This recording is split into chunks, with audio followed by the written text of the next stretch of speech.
Well, here we go with chapter 10. And if you remember right, Jack was stuck in quicksand when we left off. This one is called Terror at Felsenheim.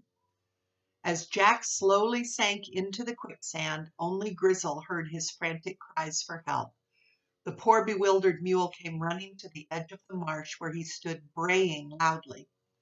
Realizing now that no one could hear him beyond the dense wall of willow trees that surrounded him, Jack made one last effort to save himself. Twisting and turning, he managed to get his knife out of his pocket and cut two large bundles of willow twigs. These he wedged under his arm. Miraculously, they buoyed him up so that he was actually able to make some headway toward dry ground. There he is sinking in the quicksand. Quicksand is like this terrible mud that doesn't have any bottom to it. You just keep sinking and sinking. And it's real. It's not an imaginary thing. It does exist. He whistled softly to Grizzle, who inched closer and closer. Then Jack grabbed the mule's tail and clung for dear life. As Grizzle tugged and pulled, Jack felt himself being carried forward. In a matter of minutes, he was on safe ground. As Jack staggered into camp an hour later, I asked him, "Where have you been to get so dirty?" "Flamingo Marsh." "What on earth were you doing there alone?" I demanded angrily. "I wanted to surprise Mother and make some nests for her pigeons. I went there to get these willows," he said, tossing down the muddy reeds. "But they're too thick, I'm afraid. The worst thing was that I fell in the quicksand. I escaped just in the nick of time." "Oh, Jack!" Elizabeth cried, rushing up to Jack and embracing him. "Thank heaven you're safe." So there he is. He's got the bundle of willows under his arm, kind of keeping him from sinking further, and he's letting the mule's tail pull him out.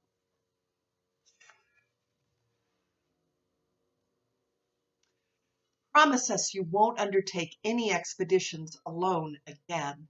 "I promise, Mother," Jack replied sheepishly. "I'm sorry if I worried you." "See that you remember that promise," she said firmly. "At least we can use these twigs to make baskets in which to carry our grain. Now the first thing you must do is get out of those muddy clothes and take a bath in the river." "Better make it snappy," I added to Jack. "There is still much work to be done before we officially move into Felsenheim." The major problem we faced was that of lighting the grotto. Except for 3 rooms which had windows, the cave was in complete darkness. Finally, I hit upon a scheme. I took a bamboo pole that was the same height as the grotto and planted it in the ground. I then gave Jack a hammer, a pulley, and a rope and asked him to make the pole steady. In a moment, he was at the top, driving the pulley right into the ceiling. So there he is, all muddy, getting scolded by his mother.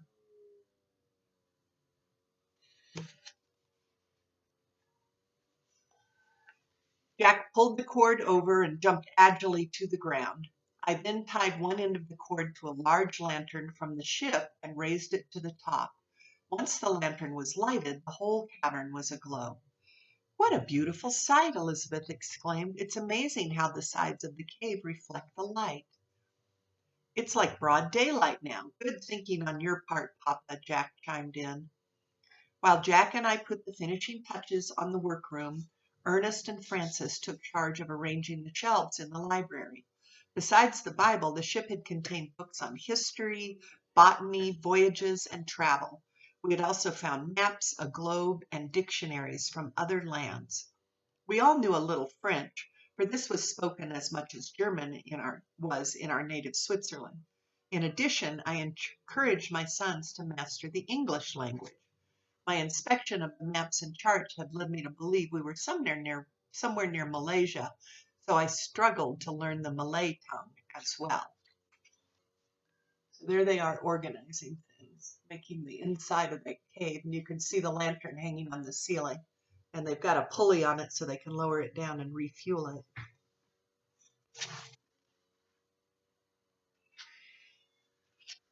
As our work at Felsenheim neared completion, we saw black clouds gathering on the horizon. Lightning flashed and thunder roared. Winds swept over the coast, billowing waves rose, and for 15 days we had the worst storm anyone could ever imagine. However, we were happy and secure inside our grotto. What would have become of us in our treehouse at Falcon's Nest? And how could we have withstood the storm in our tent? At last the rain stopped and we ventured out again. Fritz, whose eagle eye had led him to make most of our discoveries, suddenly cried out, "Father, come look! There's a strange animal on the other side of the river near Falcon's Nest, and it's coming this way." "What do you think it is?" Elizabeth asked.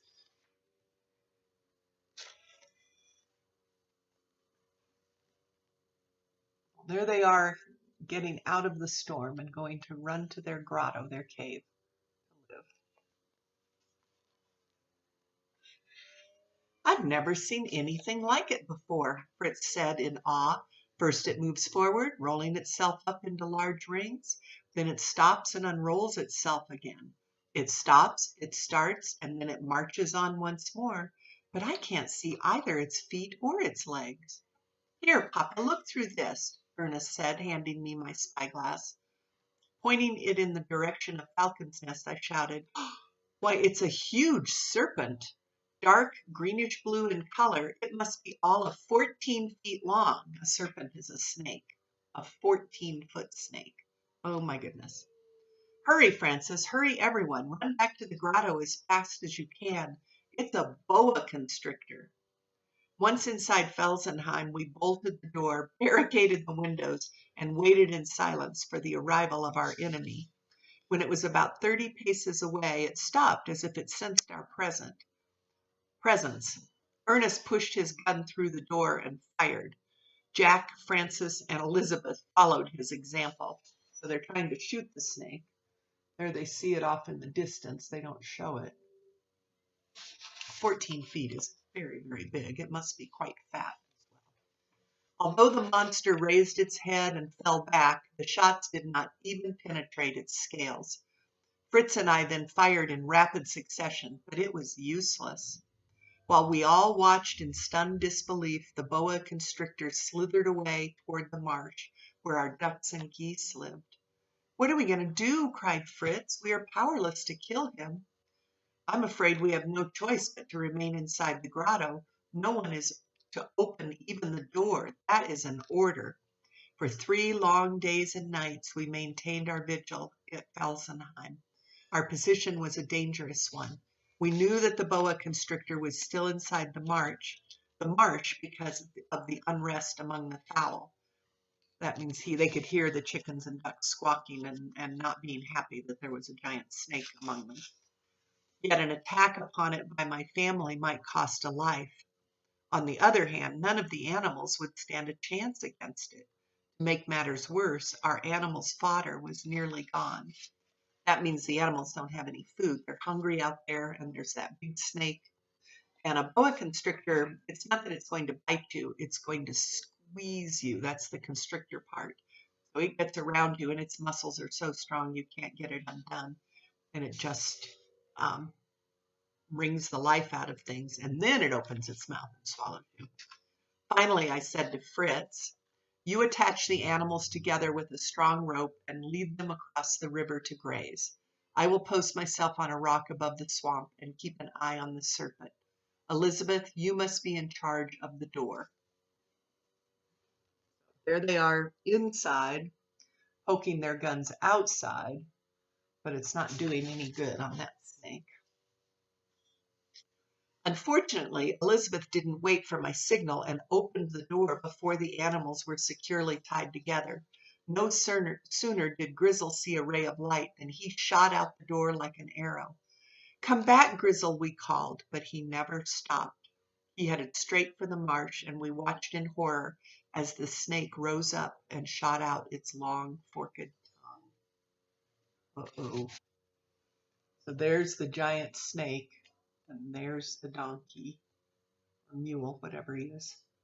What do you suppose is going to happen tomorrow? I don't know.